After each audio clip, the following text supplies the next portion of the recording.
लीजिए सुनिए मुंशी प्रेमचंद के लिखे उपन्यास प्रेमाश्रम के 54वें भाग को मेरी यानी समीर गोस्वामी की आवाज में। बाबू ज्ञानशंकर गोरखपुर आए, लेकिन इस तरह जैसे लड़की ससुराल जाती है। वो प्रायः शोक और चिंता में पड़े रहते। उन्हें गायत्री से सच्चा प्रेम न सही, लेकिन वो प्रेम अवश्य था जो शराबियों को शराब से होता है। उसके बिना उनका यहां जरा भी जी न लगता। सारे दिन अपने कमरे में पड़े कुछ न कुछ सोचते या पढ़ते रहते थे। न कहीं सैर करने जाते, न किसी से मिलते जुलते। कृष्ण मंदिर की ओर भूल कर भी न जाते। उन्हें बार बार यही पछतावा होता कि मैंने गायत्री को बनारस जाने से क्यों नहीं रोका। ये सब उसी भूल का फल है। श्रद्धा, प्रेमशंकर और बड़ी बहू ने ये सारा विष बोया है। उन्होंने गायत्री के कान भरे, मेरी ओर से मन मैला किया। कभी कभी उद्भ्रांत वासनाओं पर क्रोध आता और वो इस नैराश्य के प्रारब्ध के कायल हो जाते थे। हरी इच्छा भी अवश्य कोई प्रबल वस्तु है, नहीं तो क्या मेरे सारे खेल यों ही बिगड़ जाते। कोई चाल सीधी ही न पड़ती। धन लालसा ने मुझसे क्या क्या नहीं कराया। मैंने अपनी आत्मा की, कर्म की, नियमों की हत्या की और एक सती साध्वी स्त्री के खून से अपने हाथों को रंगा, पर प्रारब्ध पर विजय न पा सका। अभीष्ट का मार्ग अवश्य दिखाई दे रहा है, पर मालूम नहीं वहां तक पहुंचना नसीब होगा या नहीं। इस शोभ और नैराश्य की दशा में उन्हें बार बार गायत्री की याद आती। उसकी प्रतिभा मूर्ति आंखों में फिरा करती। अनुराग में डूबी हुई उसकी बातें कानों में गूंजने लगती। हृदय से एक ठंडी आह निकल जाती। ज्ञानशंकर को अब नित्य ये धड़का लगा रहता कि कहीं गायत्री मुझे अलग न कर दे। वो चिट्ठियां खोलते डरते कि कहीं गायत्री का कोई पत्र न निकल आए। उन्होंने उसको कई पत्र लिखे थे, पर एक का भी उत्तर न आया। इससे उन्हें और भी उलझन होती थी। मायाशंकर के पत्र अवश्य आते थे, पर इससे उन्हें शांति न मिलती थी। बनारस में क्या हो रहा है ये जानने के लिए वो व्यग्र रहते थे, पर ऐसा कोई न था जो वहां के समाचार विस्तारपूर्वक उनको लिखता। कभी कभी वो स्वयं बनारस जाने का विचार करते, लेकिन डरते कि न जाने इसका क्या नतीजा हो। यहां तो उसकी आंखों से दूर पड़ा हूं। संभव है कि कुछ दिनों में उसका क्रोध शांत हो जाए। मुझे देखकर वो कहीं और भी अप्रसन्न न हो जाए तो रही सही आशा भी जाती रहे। इस भांति 3-4 महीने बीत गए। भादों का महीना था। जन्माष्टमी आ रही थी। शहर में उत्सव मनाने की तैयारी हो रही थी। कई वर्षों से गायत्री के यहाँ ये उत्सव बड़ी धूमधाम से मनाया जाता था। दूर दूर से गवैये आते थे। रासलीला की मंडलियां बुलाई जाती थीं। रईसों और हाकिमों को दावत दी जाती थी। ज्ञानशंकर ने समझा गायत्री को यहां बुलाने का ये बहुत ही अच्छा बहाना है। एक लंबा पत्र लिखा और बड़े आग्रह से उसे बुलाया। कृष्ण मंदिर की सजावट होने लगी, लेकिन तीसरे ही दिन जवाब आया, मेरे यहां जन्माष्टमी न होगी, कोई तैयारी न की जाए।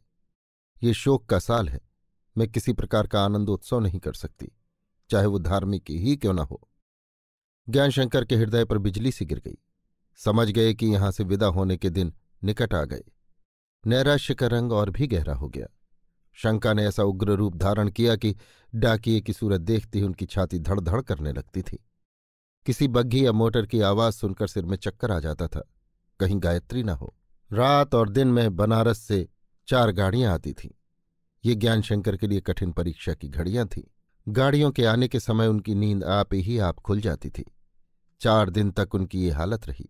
5वें दिन की डाक से गायत्री की रजिस्ट्री चिट्ठी आई। सिरनामा देखते ही ज्ञानशंकर के पांव तले से जमीन सरक गई। निश्चय हो गया कि ये मुझे हटाने का परवाना है, नहीं तो रजिस्ट्री चिट्ठी भेजने की क्या जरूरत थी।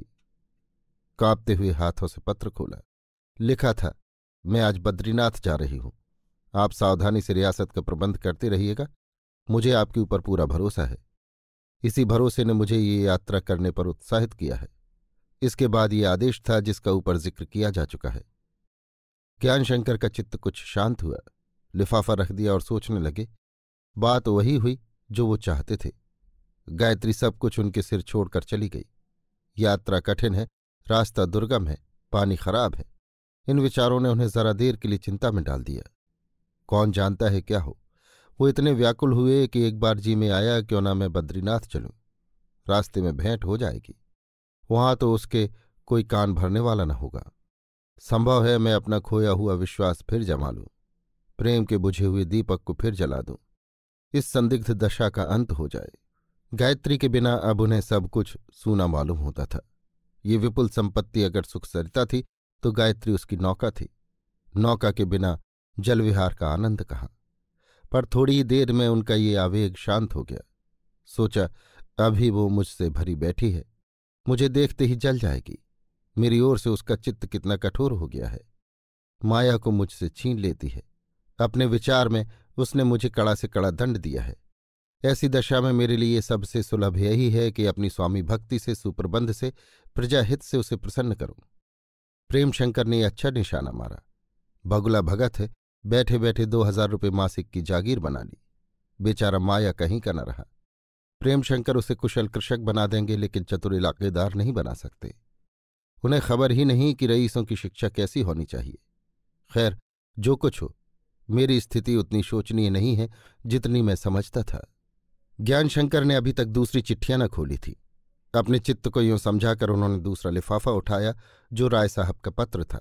उनके विषय में ज्ञानशंकर को केवल इतना ही मालूम था कि विद्या के देहांत के बाद वो अपनी दवा कराने के लिए मंसूरी चले गए हैं। पत्र खोलकर पढ़ने लगे। बाबू ज्ञानशंकर, आशीर्वाद। 2-1 महीने पहले मेरे मुंह से तुम्हारे प्रति आशीर्वाद का शब्द न निकलता, किंतु अब मेरे मन की वो दशा नहीं है। ऋषियों का वचन है कि बुराई से भलाई पैदा होती है। मेरे हक में ये वचन अक्षरशः चरितार्थ हुआ। तुम मेरे शत्रु होकर परम मित्र निकले। तुम्हारी बदौलत मुझे आज ये सुअवसर मिला। मैं अपनी दवा कराने के लिए मंसूरी आया, लेकिन यहां मुझे वो वस्तु मिल गई जिस पर मैं ऐसे सैकड़ों जीवन न्यौछावर कर सकता हूं। मैं भोग विलास का भक्त था। मेरी समस्त प्रवृत्तियां जीवन का सुख भोगने में लिप्त थीं। लोक परलोक की चिंताओं को मैं अपने पास न आने देता था। यहां मुझे एक दिव्य आत्मा के सत्संग का सौभाग्य प्राप्त हो गया, और अब मुझे ज्ञात हो रहा है कि मेरा सारा जीवन नष्ट हो गया। मैंने योग का अभ्यास किया, शिव और शक्ति की आराधना की, अपनी आकर्षण शक्ति को बढ़ाया, यहां तक कि मेरी आत्मा विद्युत का भंडार हो गई। पर इन सारी क्रियाओं का उद्देश्य केवल वासनाओं की तृप्ति थी। कभी कभी भोग के आनंद में मग्न होकर मैं समझता था यही आत्मिक शांति है, पर अब ज्ञात हो रहा है कि मैं भ्रमजाल में फंसा हुआ था। उसी अज्ञान की दशा में अपने को आत्मज्ञानी समझता हुआ मैं संसार से प्रस्थान कर जाता। लेकिन तुमने वैद्य की तलाश में घर से बाहर निकाला, और दैव योग से शारीरिक रोग के वैद्य की जगह मुझे आत्मिक रोगों का वैद्य मिल गया। मेरे हृदय से तुम्हारे कल्याण की प्रार्थना निकलती है, लेकिन याद रखो, मेरी शुभकामनाओं से जितना तुम्हारा हित होगा, उससे कहीं ज्यादा अहित गायत्री की ठंडी सांसों से होगा। विद्या के आत्मघात ने उसे सचेत कर दिया है। ऐसी दशा में अन्य स्त्रियां प्रसन्न होती, लेकिन गायत्री की आत्मा संपूर्णतः निर्जीव नहीं हुई थी। उसने तुम्हारे मंत्र को विफल कर दिया। तुम्हारा अंतःकरण अब गायत्री के लिए खुला हुआ पृष्ठ है।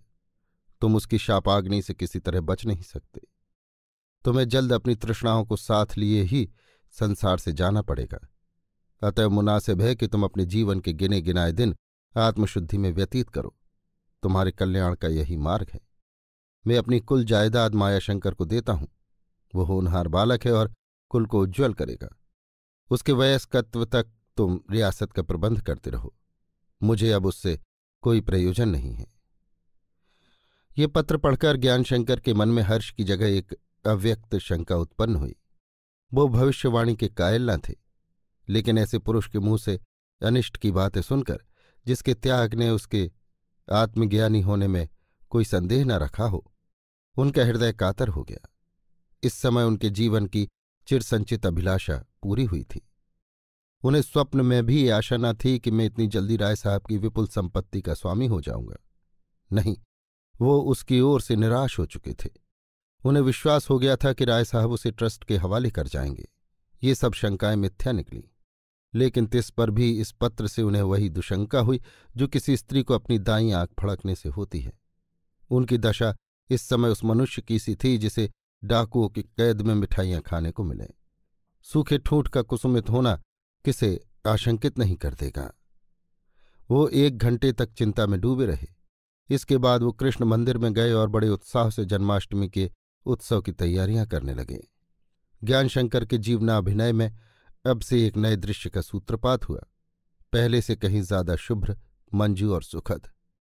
अभी 10 मिनट पहले उनकी आशा नौका मझधार में पड़ी चक्कर खा रही थी, पर देखते देखते लहरें शांत हो गई वायु अनुकूल हो गई और नौका तट पर आ पहुंची, जहां दृष्टि की परम सीमा तक निधियों का भव्य विस्तृत उपवन लहरा रहा था। अभी आप सुन रहे थे मुंशी प्रेमचंद के लिखे उपन्यास प्रेमाश्रम के 54वें भाग को मेरी यानी समीर गोस्वामी की आवाज में।